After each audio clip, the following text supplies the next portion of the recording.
नमस्कार, मैं हूं आपके साथ शिप्रा झा। आप सभी दर्शकों का अन्नदाता के कार्यक्रम में स्वागत करती हूं। किसान का जीवन बहुत ही मुश्किल होता है। वो अपने खेतों में लंबे समय तक काम करता है, उसका ध्यान सदैव फसल में ही लगा रहता है। वे अपनी कड़ी मेहनत की ताकत पर अपना जीवन व्यतीत करते हैं और ऐसे ही किसानों की प्रगति के लिए हम खेती बाड़ी से जुड़ी हुई बहुत सी नई लाभकारी जानकारियां हर रोज सुबह लेकर आते हैं। तो चलिए कार्यक्रम शुरू करने से पहले देखते हैं क्या है आज के अन्नदाता में। ड्रिप और मल्चिंग विधि से खरबूजे की खेती।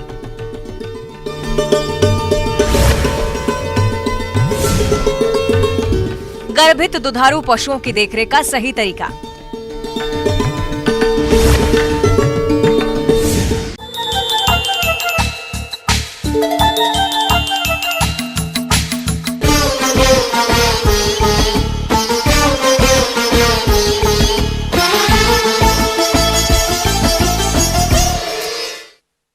हमारे अनेक किसान भाई परंपरागत तरीके से खरबूजे की खेती करते हैं, जिसमें सिंचाई जल तो अधिक लगता है, साथ ही साथ खरपतवारों का भी अधिक प्रकोप होता है।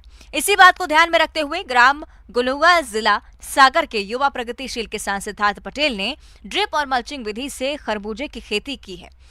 तो वो फसल से अच्छा उत्पादन प्राप्त करने के लिए कौन कौन से जरूरी कार्यों को करते हैं, आइए जानते हैं इन्हीं से।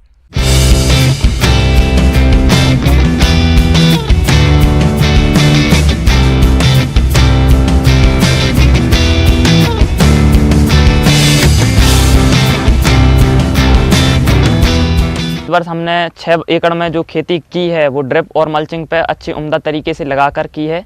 और मैं आपसे खरबूजे की जो खेती है उसके अनुभव आपसे साझा करूंगा। बताऊंगा आपके लिए कि खरबूजे की खेती किस प्रकार की जाती है और उससे अच्छा लाभ कैसे कमाया जाए। किसान भाइयों, कद्दू वर्गीय फसलों की खेती से अच्छा मुनाफा कमाने के लिए उन्नत तकनीक का इस्तेमाल जरूरी है, क्योंकि पारंपरिक तरीके से खेती करने पर पैदावार अधिक नहीं होती है। इसलिए मल्चिंग और ड्रिप इरिगेशन तकनीक पिछले कुछ सालों से बहुत लोकप्रिय हो रही है। खास तौर पर खरबूजे की फसल में इनके उपयोग से बम्पर उत्पादन मिलता है। हमने जो है अपने खेत में जो ड्रिप और मल्चिंग की जो उन्नत विधि से हम जो खेती कर रहे हैं उसमें होता क्या है कि ड्रिप से तो सबसे पहले पानी की बचत होती है, और जो हम उसमें पानी में घुलनशील जो खाद होते हैं वो चलाने में प्रत्येक पौधा के पास जाकर हमें खाद नहीं देना होता है। पर्याप्त मात्रा में खाद पहुंच जाता है और पौधा उसका पूरा जो भाग है यानी खाद का जो पोषक तत्व हैं जो भी उनका पूरा सदुपयोग कर पाता है, जिससे फसल अच्छी उम्दा बनती है। और उसके बाद बात करें मल्चिंग की। मल्चिंग से होता क्या है, एक तो खरपतवारों की समस्या जो है वो कम हो जाती है, और जो सनलाइट पड़ती है तो उससे जो मिट्टी हीट होती है मल्चिंग फिल्म बिछाने से, तो उसमें कुछ जो कीट शरण ले लेते हैं मिट्टी में, तो वो भी ख़त्म हो जाते हैं। और प्लास्टिक मल्चिंग से जो ऊपरी कीट होते हैं जो ऊपर से लगते हैं, जैसे थ्रिप्स है और भी कई कीट हैं, तो वो भी नहीं पनप पाते हैं। जो धूप की वजह से जो पानी का वाष्पीकरण होता है तो वो भी मिट्टी में पर्याप्त नमी बनाए रखती है, और वाष्पीकरण से ही बच जाते हैं। जो घुलनशील तत्व हैं वो भी मल्चिंग से मतलब संरक्षित रहते हैं। जो पानी के वाष्प के साथ में कुछ तत्व ऐसे रहते हैं जो वेपराइज्ड हो जाते हैं, तो वो भी बचे रहते हैं। तो इस प्रकार से कुल मिलाकर ड्रिप और मल्चिंग से खेती करने पर किसान को अच्छा फ़ायदा और अच्छा उत्पादन होता है। जो ड्रिप और मल्चिंग के अंतर्गत जो संरक्षित खेती है उस पर आप सब्सिडी या जो अनुदान मिलता है वो अगर आप प्राप्त करना चाहते हैं तो आप मध्य प्रदेश उद्यान की विभाग की ऑनलाइन जो सब्सिडी ले सकते हैं आप उस पर, तो आप उनसे संपर्क करके जो भी अनुदान है आपके लिए मिल सकता है। खरबूजे की खेती से अधिक उत्पादन प्राप्त करने के लिए इस किसान ने ड्रिप और मल्चिंग का प्रयोग करते समय कौन कौन सी सावधानियों को ध्यान में रखते हुए खेती की है, इसकी जानकारी लेते हैं खुद इन्हीं से। तो सबसे पहले हमने खेत की अच्छी गहरी जुताई करवाई और उसको अच्छे से धूप लगने के लिए 2 से 5 दिन के लिए खाली छोड़ दिया, और 2 से 5 दिन बाद हमने उसको दोबारा से एक बार और जो पंजा है चलाकर गहरी जुताई करवाई, और उसमें रोटावेटर चलाकर मिट्टी को अच्छा बारीक भुरभुरा बनाया। उसमें उठी हुई मेड़ें या जो बेड बोलते हैं उनको अच्छे तरीके से बनाना चाहिए, और उन पर फिर ड्रिप की जो नलियां हैं उनको इंस्टॉलेशन किया जाता है। और उसके तत्पश्चात उस पर जो अपना मिनरल मिक्सचर है ये डलवाकर और मल्चिंग सीट फिल्म जो है वो लगाई जाती है और अच्छे से उसको मल्चिंग फिल्म को दबा दिया जाता है। उसके बाद मल्चिंग में होल बनाए जाते हैं जिनमें बीजों को लगाया जाता है और हमने अपने ये खेत में अच्छे तरीके से काम करवाया है। इसमें आपको कतार से कतार की दूरी 6 फीट और जो आपकी पौधे से पौध की दूरी है 40 सेंटीमीटर रख सकते हैं और इसे आप आपकी सुविधा अनुसार घटाया बढ़ा सकते हैं। खरपतवार प्रबंधन इसके बाद महत्वपूर्ण एक विषय होता है, तो उस पर भी ध्यान रखना आवश्यक है क्योंकि यह फसल को अवांछनीय परिवर्तन प्रदान करते हैं। तो आप जो है खरपतवारों को समय समय से निकलवाना चाहिए। हम भी अपने खेतों से समय समय पर खरपतवारों को निकलवाते हैं। 2 से 3 बार खरपतवारों को निकाला जाता है। ये किसान मल्चिंग के साथ ड्रिप इरिगेशन तकनीक का इस्तेमाल करते हैं। इसके लिए उन्होंने हर पौधे के पास छेद किया हुआ है। इस तकनीक से पानी सीधे पौधे की जड़ों में धीरे धीरे जाता है, जिससे कम पानी में भी अच्छी तरह सिंचाई हो जाती है। दरअसल जिन इलाकों में पानी की कमी है वहाँ सिंचाई के लिए इस तकनीक का इस्तेमाल किया जाना चाहिए। तो दोनों में सिंचाई प्रबंधन अलग अलग तरीके से चल रहा है। जो पीछे देख रहे हैं आप, इस फसल में हमारा जो वाटर सोल्यूबल फर्टिलाइजर है वो सिंचाई में साथ में हम चला रहे हैं। जो घुलनशील पोषक तत्व हैं जैसे 19-19 है, 1261-0 है, कैल्शियम है, मैग्नीशियम सल्फेट है, अमोनियम सल्फेट है, तो ये हम चला रहे हैं। वैसे हम अपने खेत में 5 किलो प्रति एकड़ के हिसाब से NPK और उसके अलावा 2 से 3 किलो मैग्नीशियम, 2 से 3 किलो कैल्शियम, ये सब खाद अपन खेत में चला रहे हैं। अब बात करते हैं कीटों की और रोगों की। तो मुख्य कीट जो है शुरुआत में जो बीज अंकुरण के बाद लगता है तो वो खपरी कीड़ा होता है। तो उसके नियंत्रण के लिए अपने लिए खेत में क्लोरोपाइरीफास दवा और साइपरमेथ्रिन दवा जो है उसका 1 ml प्रति लीटर के हिसाब से मिलाकर स्प्रे करना चाहिए। और भी ज़रूरत पड़ने पर जैसे थ्रिप्स है तो थ्रिप्स के लिए इमिडाक्लोरोपिड जो 17.8 SL नाम से दवा बाज़ार में मिलती है तो उसका हम 0.5 ml प्रति लीटर की दर से हम अपने खेत में स्प्रे करवा रहे हैं। करें भभूतिया रोग की, तो ये आपके लिए पौधों की जो पत्तों पर ये छोटे छोटे धब्बों के रूप में, सफ़ेद धब्बों के रूप में आपके लिए दिखेगा और हाथ लगाने पर या पैदल चलने पर उस पर हल्की धूल जैसी उड़ती है, तो यही उसकी पहचान है। तो उसके लिए आपको दवा जो मैंकोजेब कार्बन डाइंजाइम है उसका 2 ग्राम प्रति लीटर के हिसाब से घोल बनाकर स्प्रे करना है। और आशा है कि आप सभी भी अच्छे से खेती करके ड्रिप मल्चिंग जो विधि है उसके तरीके से खेती करके आप खरबूजे की अच्छी जो उत्पादन है वो प्राप्त कर सकते हैं और अच्छा भाव कमा सकते हैं। किसान भाइयों, अब लेते हैं एक छोटा सा ब्रेक।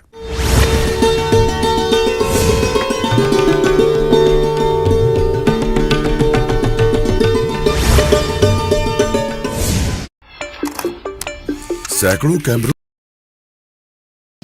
केंद्र सरकार का PNG CNG की कीमतों को लेकर बड़ा फैसला। हर महीने गैस के दाम किए जाएंगे तय। वाहन चालकों ने फायदा होने की जताई उम्मीद। भोपाल में कर्मचारी संगठनों से CM शिवराज करेंगे चर्चा। ओल्ड पेंशन स्कीम समेत 16 सूत्रीय मांगों पर होगा फोकस।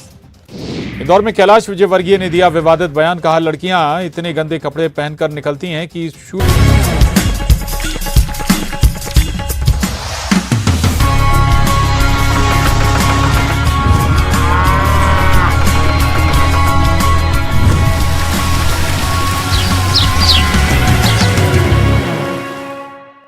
ब्रेक के बाद आप सभी दर्शकों का अन्नदाता में समय से गर्भधारण करें और उससे अच्छे बछड़े बछड़ियां पैदा हों, इसके लिए गर्भित पशुओं की खास देखरेख की जरूरत होती है।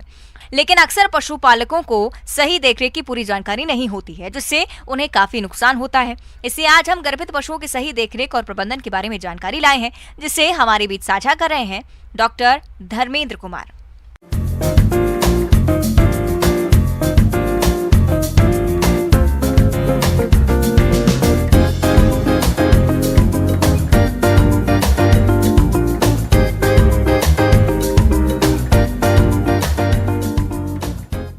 अलग भाई, जब अपने पशु गाभिन होती है तो उसकी देख रेख करना बहुत आवश्यक होता है। उसको बहुत सावधानी से देख रेख करनी पड़ती है। जैसे कि जो गाय गाभिन हो गई है तो सबसे पहले जो हमसे गलती होती है कि हम लोग केवल अनुमान लगा लेते हैं कि मेरी गाय गाभिन हो चुकी है।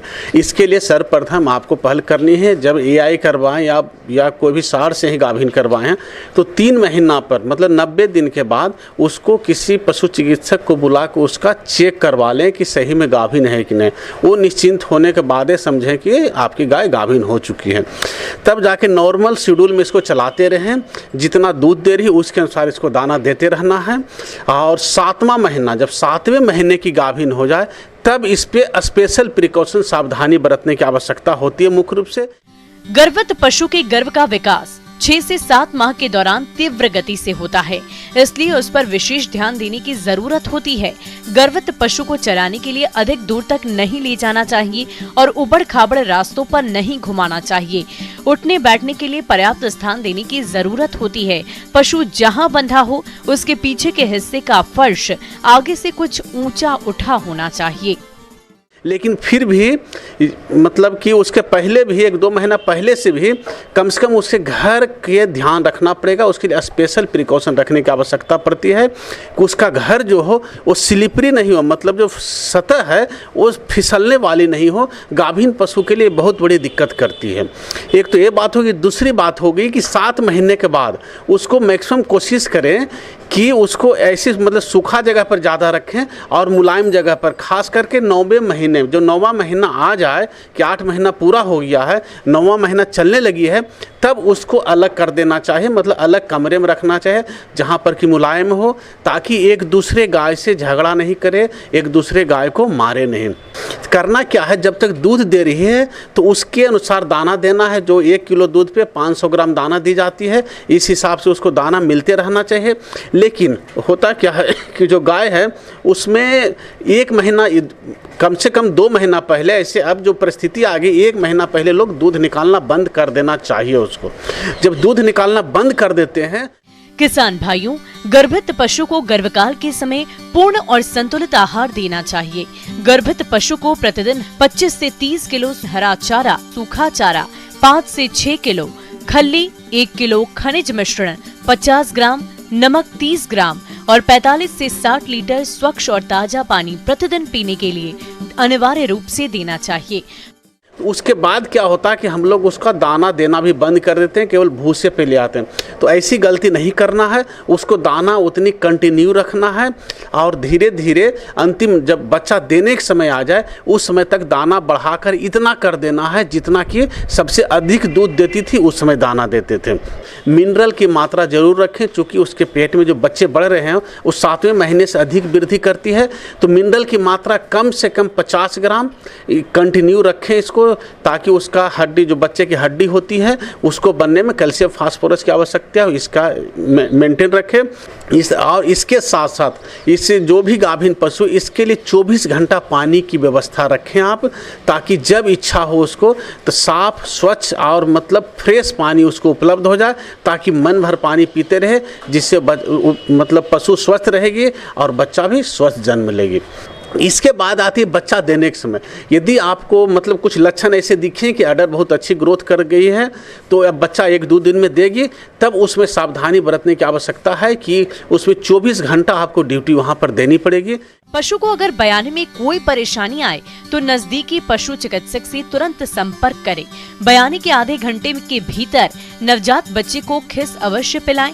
प्रसव के बाद ही गाय भैंस को 2 से 3 बार काढ़ा, जिसमें अलसी 200 ग्राम, अजवाइन 100 ग्राम, सौंठ 50 ग्राम को 5 लीटर पानी में अच्छी तरह पकाकर उसमें 1 किलो गुड़ मिलाकर पिलाएं। ये काढ़ा पशु के स्वास्थ्य के लिए बेहद लाभदायक होता है।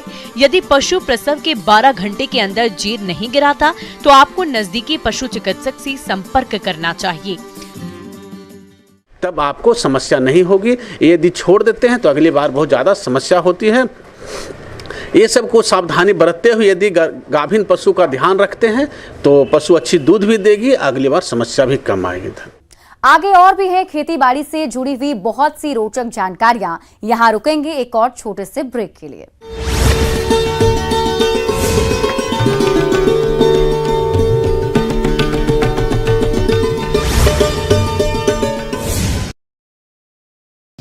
केंद्र सरकार का पीएनजी सीएनजी की कीमतों को लेकर बड़ा फैसला। हर महीने गैस के दाम किए जाएंगे तय। वाहन चालकों ने फायदा होने की जताई उम्मीद।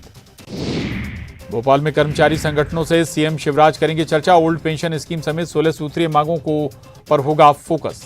इंदौर में कैलाश विजयवर्गीय ने दिया विवादित बयान। कहा, लड़कियां इतने गंदे कपड़े पहनकर निकलती हैं कि शूर्पणखा।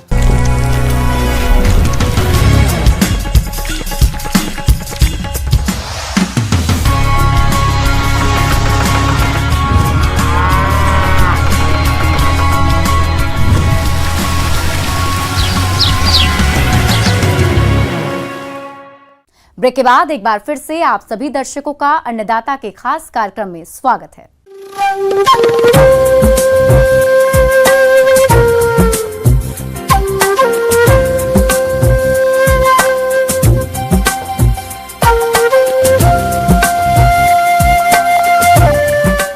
मौसम विभाग के रिपोर्ट पर साप्ताहिक कृषि सलाह इस प्रकार है।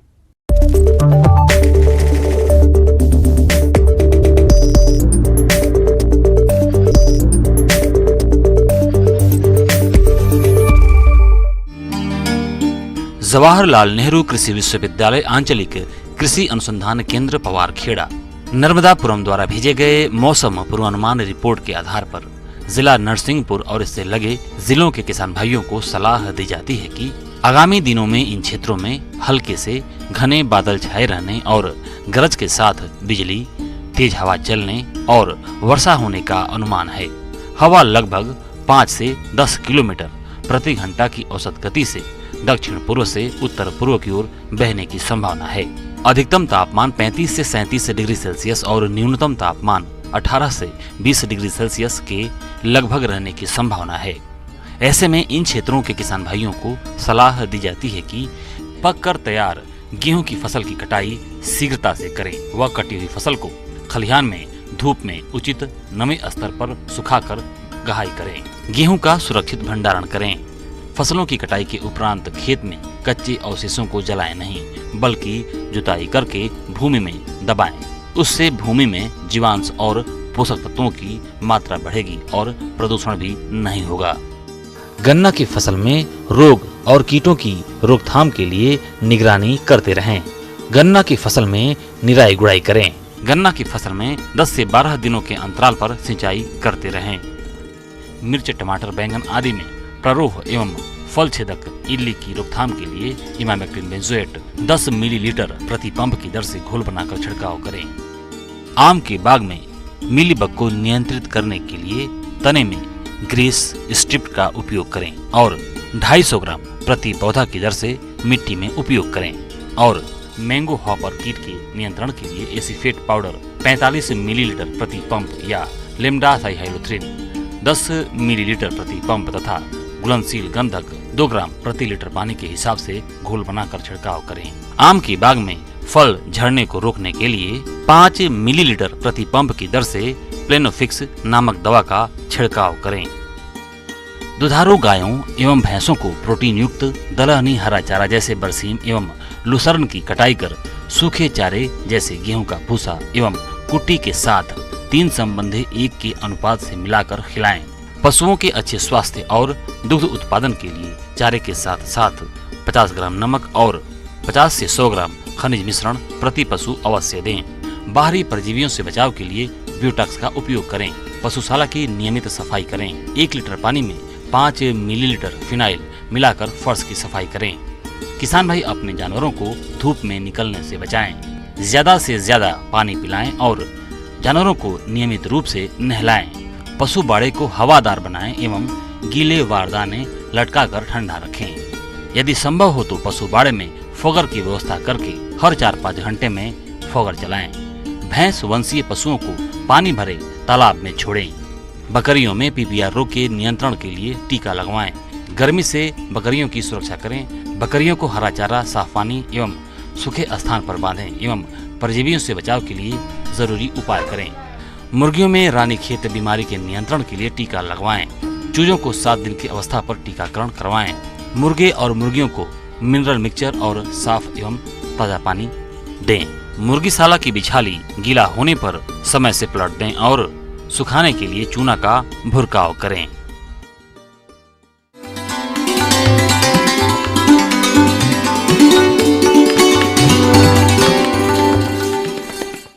और आइए अब जानते हैं अन्नदाता निःशुल्क फोन के माध्यम से पूछे गए समस्याओं का समाधान। अन्नदाता निःशुल्क फोन संपर्क सेवा के माध्यम से पूछे गए प्रश्नों में से आज हमने जिस प्रश्न को कार्यक्रम में शामिल किया है उसे पूछा है ग्राम औराव छार, जिला कोरबा के कृषक रामानंद यादव ने। ये रागी से मूल्य संवर्धन वस्तुएं बनाने के बारे में संपूर्ण जानकारी चाहते हैं। रामानंद यादव जी, आपकी जानकारी के लिए प्रस्तुत है कार्यक्रम का ये अंश।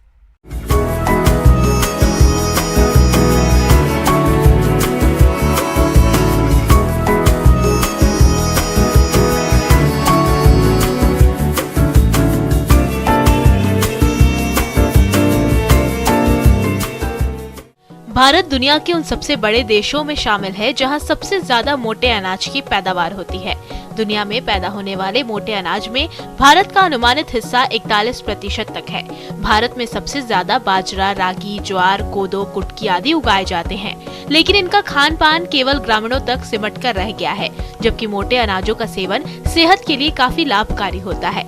मोटे अनाज में सिर्फ फाइबर ही नहीं, vitamin B, folate, zinc, iron, magnesium, iron और कई तरह के एंटीऑक्सीडेंट्स पाए जाते हैं। WebMD की रिपोर्ट के मुताबिक मोटा अनाज मोटापा, दिल की बीमारियां, टाइप 2 डायबिटीज और कैंसर का खतरा घटाता है। ये शरीर में ऐसे बैक्टीरिया की संख्या को बढ़ाता है जो आंतों की सेहत दुरुस्त रखते हैं। रागी भी एक मोटा अनाज है जिसकी खेती झारखंड, बिहार, मध्य प्रदेश, राजस्थान में काफी होती है। हमारे देश का एक बहुत बड़ा समुदाय जो है कुपोषक और अल्पपोषण से ग्रसित है, और कुपोषण और अल्पपोषण का कारण केवल गरीबी या पर्याप्त मात्रा में भोजन का न मिलना ही नहीं है, बल्कि आधुनिकीकरण, बदलते सामाजिक और आर्थिक परिवेश भी इसके मुख्य कारणों में से एक है। क्योंकि जो हम आगे देखेंगे कि कुछ दशकों में जो हमारे पौष्टिक खाद्य उत्पाद के खेती और इसकी उपयोगिता में निरंतर कमी आ रही है। हमारा कृषि प्रधान राज्य है, यहाँ की कृषि वर्षा पे आधारित है और उसमें मरुआ की खेती एक बहुत ही इसका महत्वपूर्ण अंग हुआ करता था, लेकिन बदलते सामाजिक और आर्थिक परिवेश के कारण लोग अब मरुआ को भूल रहे हैं, जबकि मरुआ को अभी उसको न्यूट्री सीरियल के नाम से जाना जाता है, क्योंकि इसमें सबसे ज़्यादा कैल्शियम, सभी अनाजों में अगर हम देखें तो मरुआ में सबसे ज़्यादा कैल्शियम पाया जाता है।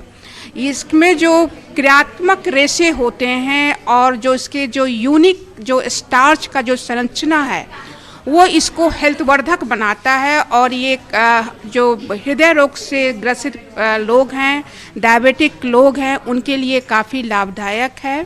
इसमें आयरन भी अच्छी मात्रा में पाया जाता है, और इस पोषण और जो हेल्थवर्धक जो गुण है उसके चलते जो इसकी उपयोगिता है, इसका जो डिमांड है जो हेल्थ कॉन्शियस लोग में उसमें इसमें बढ़ता जा रहा है। प्रधानमंत्री नरेंद्र मोदी ने एक बार फिर मोटे अनाज को बढ़ावा देने का आह्वान किया है।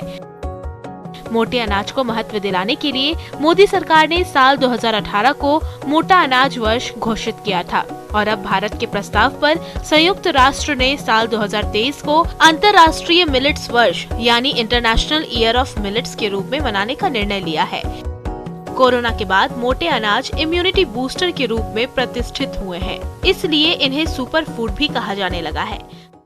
और इन्हीं बातों को ध्यान में रखकर बिरसा कृषि विश्वविद्यालय के गृह विज्ञान विभाग ने इस पे मूल्य संवर्धन पे काम किया है, और हमने उसके जो है करीब 50 जो है मूल्य संवर्धित उत्पाद को विकसित किया है, जैसे मरुआ का बिस्किट, केक, पास्ता, सेवई, स्वास्थ्यवर्धक पेय, लड्डू बनाया जा सकता है, सेव बनाया जा सकता है, सेवई बनाया जा सकता है, मोमो बनता है, इडली, ढोकला, कचौरी बनाई जा सकती है। आप जो भी उत्पाद का नाम बोले उसमें हम लोग मरुआ को कन्वीनियंटली उसमें यूज कर सकते हैं। उनमें मरुआ का उपयोग कर हम किस प्रकार से जो है उसका मूल्य संवर्धन के वो हमारा एक प्रयास रहा है। इससे मरुआ से बहुत सी अच्छी चीज़ आप बना सकते हैं। मोटे अनाजों को उगाने में कम पानी और कम मेहनत लगती है। वहीं इन फसलों में किसी भी प्रकार के रासायनिक उर्वरक डालने की अधिक जरूरत नहीं होती है, जिससे मिट्टी और पर्यावरण दोनों को नुकसान नहीं होता है। वहीं इनकी पैदावार भी अच्छी होती है। भारतवर्ष में कुपोषण को दूर करने में रागी जैसे मोटे अनाज काफी अहम भूमिका निभा सकते हैं। साथ ही इनके सह उत्पाद बनाकर बेचने पर अधिक आमदनी कमा सकते हैं। मरुआ में जो है ये हमारी जो क्लाइमेट चेंज से जो कृषि पे जो विपरीत प्रभाव पड़ रहे हैं उसके लिए ये चावल और गेहूं की तुलना में इसके उत्पादन में कमी आती है और ये क्लाइमेट स्मार्ट क्रॉप के रूप में उभर के आ रहा है। और ये हम जो क्लाइमेट चेंज के अगर परिप्रेक्ष्य में देखें तो अब ये आवश्यक हो गया है कि हम पुनः इसकी खेती जरूर करें, जिससे कि हम फूड सिक्योरिटी, खासकर जो छोटे और सीमांत कृषक हैं उनकी न्यूट्रिशनल सिक्योरिटी को भी ये एड्रेस करने में हमको मदद करता है। क्योंकि माल न्यूट्रिशन को अगर हम एड्रेस करना चाहते हैं तो ये मरुआ जैसे जो मोटे अनाज हैं वो काफ़ी लाभकारी हो सकते हैं।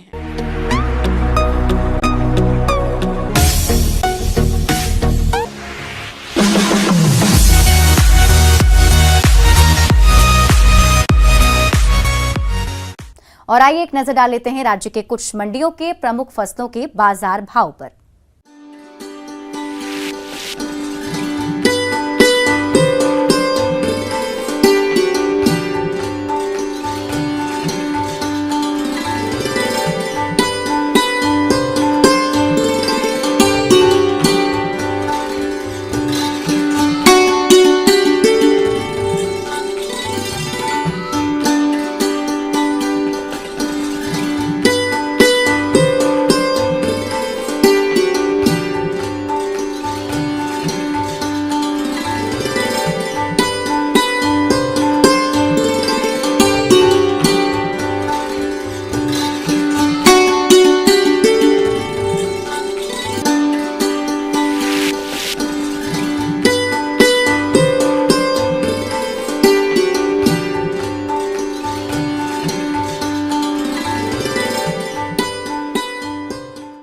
किसान भाइयों, कृषि संबंधित समस्या और सुझाव के लिए आप हमें इस पते पर संपर्क कर सकते हैं। प्रोड्यूसर अन्नदाता news 18 Madhya Pradesh Chhattisgarh, Ramoji film city Hyderabad 501512। साथ ही आप हमें ईमेल भी कर सकते हैं। हमारा ईमेल है p18annadatamp@nw18.com। इसके अतिरिक्त आप हमें निःशुल्क हेल्पलाइन नंबर 1800889216 पर सोमवार से शनिवार सुबह 10 बजे से शाम 4 बजे के बीच संपर्क कर सकते हैं। अब समय हो रहा है आपसे विदा लेने का। कल इसी वक्त फिर से होगी आपसे मुलाकात। नमस्कार।